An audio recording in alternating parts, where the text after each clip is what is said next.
Before anyone ever spoke his name, before any war ever demanded blood, the sword existed as raw iron buried deep inside the earth.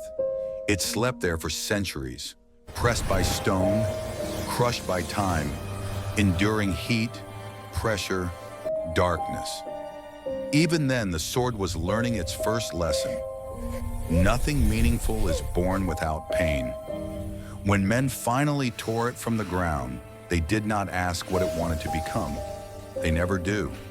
They only saw potential, power waiting to be shaped.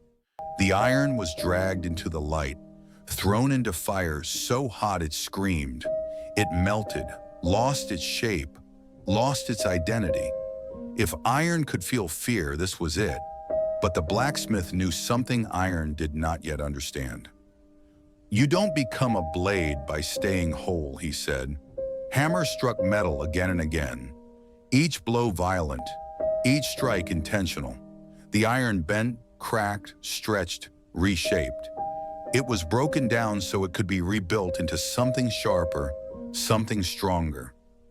When the sword finally cooled, it gleamed, polished, balanced, deadly. It wasn't just a weapon, it was purpose made solid. The sword's first taste of war came at dawn. Fog hugged the ground like a warning. The air smelled of wet grass, steel, and fear. The man who carried the sword, young, shaking, untested, gripped the hilt too tightly. His palms were slick with sweat.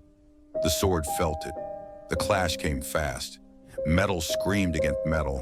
Bodies collided. Blood sprayed warm across the blade. The sword moved again and again. Clean cuts, sharp arcs, precise strikes. It cut through armor, through bone, through lives. Each swing stole a breath from the world. By the end of the battle, hundreds lay still. The sword was nicked, scratched, stained dark, but it stood unbroken, raised high in victory as men cheered. They praised the warrior. No one thanked the blade. That's how it always is. War followed war. The sword passed from hand to hand. Generals, kings, mercenaries. Each man carried his own reasons. Some fought for honor, some for survival, some for nothing at all. The sword did not judge. It only endured. It saw young men charge full of hope and fall screaming in the mud. It saw old soldiers fight not because they believed, but because they didn't know how to stop. It felt the tremble in hands before battle and the dead weight afterward. The blade grew dull in places, chipped in others, but it was sharpened again and again, hammered, polished, repaired. Every scar told a story. Every flaw was proof it had lived. The war that ended the sword came without glory. No banners, no speeches, no songs, just desperation. The battlefield was chaos, rain pouring, mud swallowing boots, men slipping, screaming, begging. The sword was swung wildly now, not with precision, but with fear. Steel met steel, once, twice, then a sound like a gunshot. The blade cracked straight down its spine. For a moment, everything froze. The man holding it stared in disbelief as the sword split in two. His weapon, his safety, his faith, gone. The enemy didn't wait. The man fell.